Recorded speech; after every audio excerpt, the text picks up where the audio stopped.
میرا دل کرتا ہے کہ میں یہ حدیث نہ لوگوں کی روحوں تک اتار دوں۔ حضور فرماتے ہیں میں نے جس کے سامنے دین پیش کیا اس نے دلیل مانگی، وہ بھی کوئی اپنا ہے جو اپنوں سے دلیلیں مانگے، وضاحتیں مانگے، یہ کیسے تھا تو وہ کیسے تھا تو یہ چیز کدھر سے آئی تو وہ کدھر گئی۔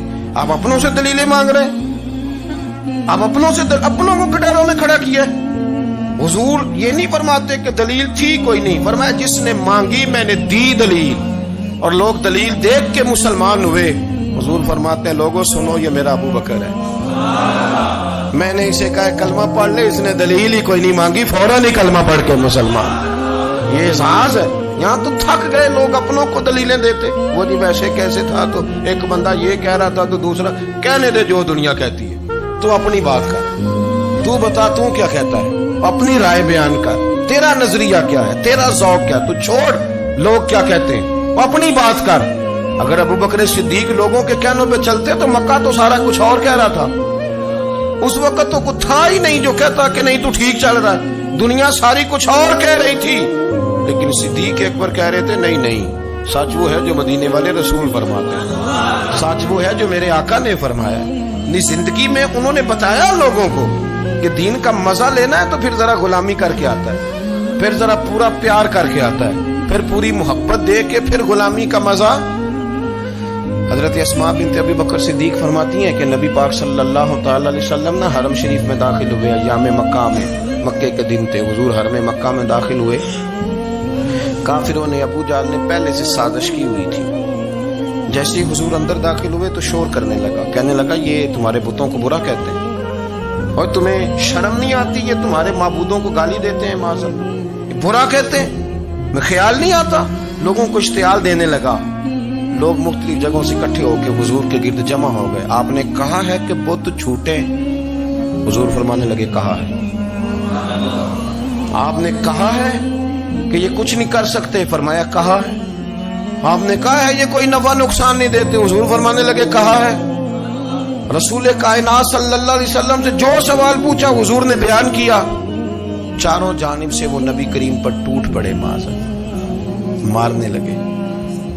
حضرت صدیق اکبر گھر میں بیٹھے کھانا کھا رہے تھے، کسی نے کہا ابو بکر وہ تو حرم میں حضور کو مار رہے ہیں، نہ سر پہ ٹوپی نہ پیروں میں جوتا۔ ابو بکر دوڑے، سر پٹ دوڑے، بھاگے۔ حضور زمین پہ لیٹے ہوئے تھے، وہ تکلیف دے رہے تھے۔ حضرت صدیق اکبر نے 2 کو پکڑ کے ادھر پھینکا، 4 کو ادھر پھینکا، 5 کو ادھر پھینکا، ایک جملہ بار بار زبان سے کہتے، ظالمو انہیں مارتے ہو جو تمہاری نجات کا سامان لے کے آئے، انہیں تکلیف دیتے ہو جو کہتے ہیں اللہ میرا رب ہے، انہیں مارتے ہو، شرم نہیں آتی۔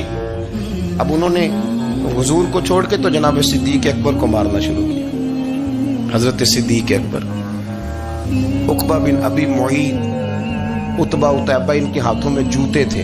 آج کل جوتے وہ نہیں ہوتے جو زمانے میں تھے، جوتا ہوتا تھا لکڑی کا، کھڑاؤں کہتے ہیں، وہ جوتے پکڑ لیے اور جناب صدیق اکبر کے سر پہ مارنے شروع کیے۔ سر پہ جوتے لگ رہے ہیں، لگتے جا رہے ہیں، خون بہتا جا رہا ہے۔ حضرت صدیق اکبر نے بازو کھولے ہوئے بے ہوش ہو کے گرے۔ حضرت اسماء کہتی ہیں میرے والد کو لوگ گھر لائے تو سر بھی سارا لہو سے بھرا ہوا، چہرہ بھی سارا لہو سے بھرا ہوا تھا۔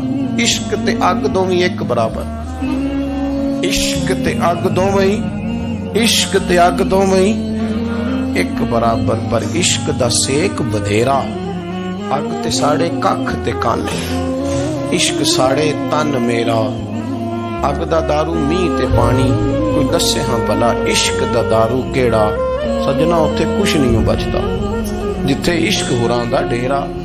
حضرت صدیق اکبر کو گھر لائے تو لہو لہان ہے سارا کچھ، خون بہ رہا۔ جناب اسماء کہتی ہے میں نے سر پہ ہاتھ رکھا، دیکھوں کہاں کہاں میرے والد کو، میں رو رہی ہوں، میں نے سر پہ ہاتھ رکھا تو کہتی ہیں بال بھی میرے ہاتھ میں آ گئے اور سر سے چمڑی بھی اتر کے میرے ہاتھ میں آ گئی، گوشت بھی سر سے اترنے لگا، سارا سر ان کا مار مار کے انہوں نے نازک بنا دیا، نرم کر دیا۔ آپ فرماتی ہیں وہ بے ہوش تھے، ہم ان کے منہ میں دودھ ڈالتے تھے، لیکن وہ جب بھی آنکھ کھولتے تھے تو زبان پر ایک ہی لفظ تھا، ظالمو انہیں مارتے ہو جو تمہیں کہتے ہیں میں اللہ کا رسول بن کے آیا، انہیں مارتے ہو۔ اس ترتیب سے رسول اللہ کی غلامی کی، اس رنگ میں نبی پاک سے پیار کیا، نبی پاک کے حصے کے زخم اپنے سینے اور دل پر برداشت کیے، اس لیے تو میرے کریم نے فرمایا تھا لوگوں سن لو میرے ساتھ جس نے بھی نیکی کی میں نے بدلہ دے دیا.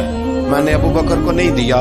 میں ابو بکر کا ہاتھ پکڑ کے اللہ کی بارگاہ میں لے جاؤں گا. میں کہوں گا مالک اس نے بڑی نیکیاں کی ہیں تو ہی اسے اجر عطا فرما. میں لے کے جاؤں گا کہوں گا اے اللہ تو دے اسے اجر. اس نے بڑی نیکی کی, اس نے بڑا پیار کیا, اس نے میرے ساتھ بڑی محبت کی, اس نے بڑی غلامی.